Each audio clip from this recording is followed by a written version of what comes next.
Hello everyone, Radhe Radhe सभी को। जैसा कि आप लोग जानते हैं कि इसके पिछले वीडियो पे मैंने कोहल वर्ग का टॉपिक आप लोगों के साथ शेयर किया हुआ था। आज मैं आप लोगों के साथ में अधिगम और अभिप्रेरणा का टॉपिक शेयर करूंगी। तो आइए समझते हैं अधिगम और अभिप्रेरणा क्या होता है। तो अधिगम अधिगम अभ्यास और अनुभव के कारण परिवर्तन जो अपेक्षाकृत स्थायी होते हैं, सीखने को दर्शाते हैं। अधिगम अधिगम का मतलब ही सीखना होता है, तो ये सीखने के लिए दर्शाते हैं। त्रुटियां यह बताती हैं कि बच्चे कैसे सोचते हैं। त्रुटियां ये बताएंगे, जैसे बच्चा कुछ गलत कर रहा है तो उससे हमें पता चलेगा कि क्या बच्चे ने सीखा क्या नहीं सीखा। तो यही बात कही जा रही है कि त्रुटियां यह बताती हैं कि बच्चे ने क्या सीखा। नेक्स्ट है टॉपिक फीचर ऑफ लर्निंग, मतलब लर्निंग अधिगम की विशेषता। तो क्या होती है अधिगम की विशेषता? लर्निंग इज गोल डायरेक्टेड, मतलब इसका हिंदी मीन्स अधिगम एक दिशा निर्देशित प्रक्रिया है।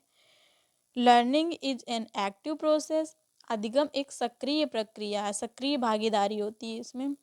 Learning is a life long process, मतलब अधिगम एक जीवन पर्यंत चलने वाली प्रक्रिया है।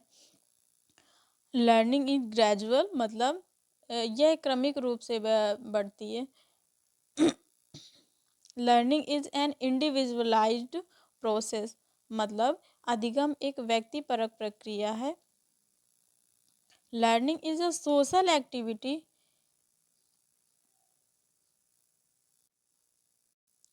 Learning is a social activity, मतलब ये व्यक्तिपरक प्रक्रिया है।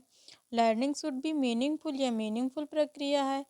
Unlearning is also a part of learning, मतलब जो हम सीखते नहीं है वो भी सीखने का पार्ट है। इसके नीचे भी अधिगम की विशेषता दी हुई है, आप लोग इसको समझ सकते हैं। ये देखिए, इनफॉर्मल लर्निंग, मतलब through family, press, radio, cinema, church, playground, library, etc, मतलब ये सारी इनफॉर्मल कैटेगरी में आती हैं। ये जिसमें बच्चा इनफॉर्मल रूप से सीखता है। Formal through school, college and other education institute, ये फॉर्मल लर्निंग होती है। नॉन फॉर्मल क्या होता है? Through through correspondence, courses, summer institute on job training, radio, tele broadcast, open university, IGNOU जैसे। तो ये सारे नॉन फॉर्मल में आते हैं। अब हम लोग सॉल्व करेंगे क्वेश्चंस। निम्नलिखित में से किस कथन को सीखने की प्रक्रिया की विशेषता के रूप में नहीं माना जा सकता है? शिक्षण संस्थान ही एक ऐसी जगह है जहाँ शिक्षण होता है। सीखना एक व्यापक प्रक्रिया है, सीखना लक्ष्य उन्मुख है। अनलर्निंग भी एक सीखने की प्रक्रिया है। तो इसमें पूछ रहा है नहीं, मतलब जो गलत है वही सही है आंसर। तो इसमें सही आंसर है हमारा, शिक्षण संस्थान ही एक ऐसी जगह है जहाँ शिक्षण होता है। ऐसी कोई बात नहीं, अब सीखने की जगह पे, अब पढ़ाई की जगह पे ज़रूरी थोड़ा ना है कि हम शिक्षण संस्थान पर ही सीख सकते हैं। ये बिल्कुल सही बात है कि सीखना एक व्यापक प्रक्रिया है, सीखना लक्ष्य उन्मुख है। अनलर्निंग भी एक सीखने की प्रक्रिया है। मैंने आप लोगों को बताया था, जो नहीं सीखा जाता है वो भी सीखने की प्रक्रिया होती है। चलते हैं नेक्स्ट क्वेश्चन में। बच्चे तेजी से जब वे गतिविधियों में शामिल होते हैं जो लगते हैं जाने वास्तविक जीवन में उपयोगी, भूल जाओ एक कक्षा में उपयोग, याद केवल उनके क्लास वर्क के साथ जुड़ा हुआ, ये याद संस्कृति रूप से तटस्थ। इसका आंसर आप लोग कमेंट करके बताइएगा। नेक्स्ट क्वेश्चन है, सीखने का समृद्ध किया जा सकता है यदि वास्तविक दुनिया में स्थितियों को उस कक्षा में लाया जाता है जिसे छात्र एक दूसरे के साथ बातचीत करते हैं और शिक्षक सुविधा प्रदान करता है। नेक्स्ट है, कक्षा में अधिक से अधिक शिक्षण सहायक सामग्री का उपयोग किया जाता है। शिक्षक विभिन्न प्रकार के व्याख्यान और स्पष्टीकरण का उपयोग करते हैं। इस कक्षा में आवधिक परीक्षणों पर उचित ध्यान दिया जाता है। तो इसका सही आंसर है हमारा पहला, वास्तविक दुनिया में स्थितियों को उस कक्षा में लाया जाता है जिसमें छात्र एक दूसरे के साथ बातचीत करते हैं और शिक्षक सुविधा प्रदान करते हैं। यही है हमारा सही आंसर। नोट क्या है? हमें शिक्षक व अभिभावक सीखने के लिए समृद्ध वातावरण का निर्माण करना चाहिए। शिक्षक और अभिभावक दोनों को ही सीखने के लिए समृद्ध वातावरण का निर्माण करना चाहिए बच्चों के लिए।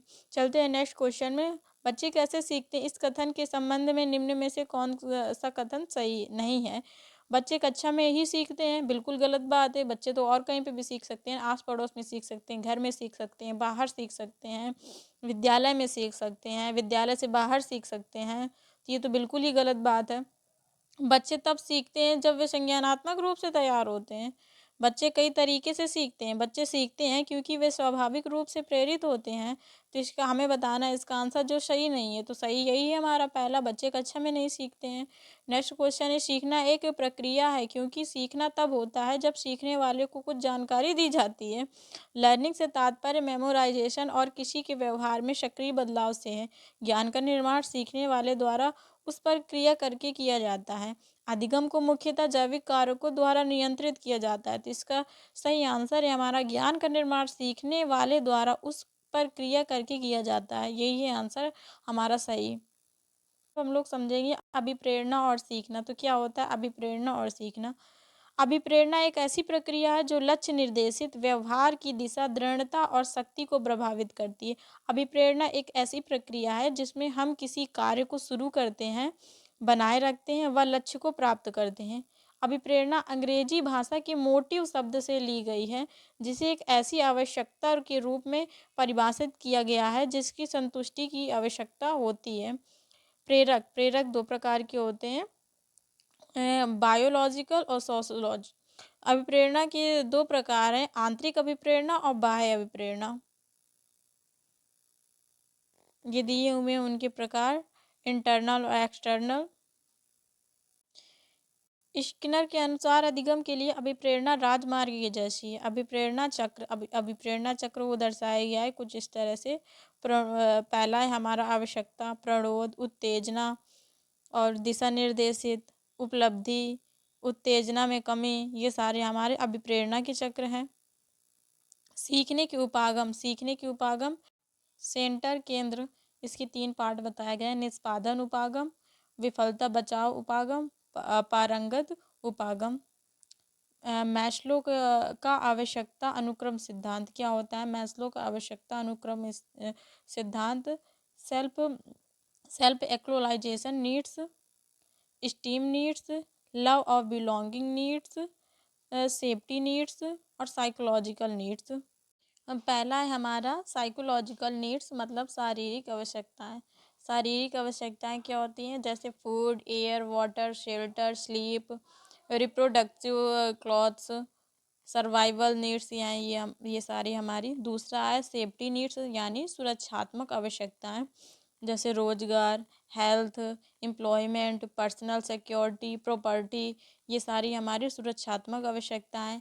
तीसरा है हमारा लव एंड बिलोंगनेस, प्रेम व संबंध की आवश्यकता, यानी फ्रेंडशिप है, फैमिली सीरीज है, कनेक्शन, फैमिली के साथ में कनेक्शन, ये सारी हमारी क्या है? प्रेम व संबंध की आवश्यकताएं। चौथा है हमारा सेल्फ स्टीम नीड्स, मतलब सम्मान की आवश्यकता, रिकॉग्नाइजेशन मतलब पहचान, फ्रीडम, स्टेट, सेल्फ रिस्पेक्ट, ये सारी हमारी हैं सम्मान की आवश्यकता। जैसे इंसान को, हर एक इंसान को सेल्फ रिस्पेक्ट की ज़रूरत होती है, ये पहचान की ज़रूरत होती है, फ्रीडम आज़ादी की ज़रूरत होती है। तो ये सारी हमारी क्या है? सम्मान की आवश्यकताएं हैं। पांचवा है हमारा सेल्फ एक्चुअलाइजेशन, मतलब आत्मसिद्धि, हु आई एम, मतलब हाईएस्ट पोटेंशियल। नेक्स्ट क्वेश्चन है हमारा, प्रेरणा शब्दों के साथ अक्सर किस शब्द का परस्पर प्रयोग किया जाता है? प्रोत्साहन का, प्रेरणा, आवश्यकता, भावना। तो सही आंसर है हमारा आवश्यकता। प्रेरणा शब्द का प्रयोग आवश्यकता के लिए परस्पर किया जाता है। नेक्स्ट क्वेश्चन है, अभिप्रेरणा चक्र के संदर्भ में निम्नलिखित में से कौन सा ठीक अनुक्रमित है? उत्तेजना, प्रबल प्रेरणा, आवश्यकता, उपलब्धि, लक्ष्य उन्मुखी व्यवहार, उत्तेजना में कमी। दूसरा प्रबल प्रेरणा, आवश्यकता, उत्तेजना, लक्ष्य उन्मुखी व्यवहार, उपलब्धि, उत्तेजना में कमी। आवश्यकता, लक्ष्य निर्देशित व्यवहार, प्रबल प्रेरणा, उत्तेजना, उपलब्धि, उत्तेजना में कमी। नेक्स्ट है आवश्यकता, प्रबल प्रेरणा, उत्तेजना, लक्ष्य उन्मुखी व्यवहार, उपलब्धि, उत्तेजना में कमी। तो सही आंसर है हमारा आवश्यकता, प्रबल प्रेरणा, उत्तेजना, लक्ष्य उन्मुखी व्यवहार, उपलब्धि, उत्तेजना में कमी। नेक्स्ट क्वेश्चन है हमारा, रीटा बच्चों को पढ़ाना पसंद करते हैं और डीएलएड की प्रवेश परीक्षा के लिए कड़ी मेहनत कर रही है। वह प्रेरित है बाह्य रूप से, आंतरिक रूप से, सक्रिय रूप से, बौद्धिक रूप से, तो वो प्रेरित है आंतरिक रूप से। नेक्स्ट क्वेश्चन है, एक शिक्षक को अपने छात्रों को आंतरिक प्रेरणा के साथ कार्य करने के लिए प्रोत्साहित करने के लिए क्या कहना चाहिए? कार्य को तेजी से पूरा करें और एक ट्रॉफी प्राप्त करें। यह करने की कोशिश करो, आप सीखेंगे। चलो इसे ख़त्म करो इससे पहले कि वह करता है। आप भी कर सकें जैसा क्यों नहीं हो सकता। देखिए उन्होंने इन्होंने इसे पूरा किया है। तो सही आंसर है हमारा, यह करने की कोशिश करो कि आप सीखोगे। उपलब्धि प्रेरणा है, चुनौतीपूर्ण कार्यों से बने रहने की प्रवृत्ति, असफलता से बचने की प्रवृत्ति, सफलता और असफलता को समान रूप से स्वीकार करने की इच्छा, आवेगपूर्ण कार्य करने की प्रवृत्ति। तो सही आंसर है हमारा चुनौतीपूर्ण कार्यों से बने रहने की प्रवृत्ति, ये उपलब्धि की प्रेरणा है। मिलते हैं नेक्स्ट टॉपिक पर, आज के लिए इतना ही।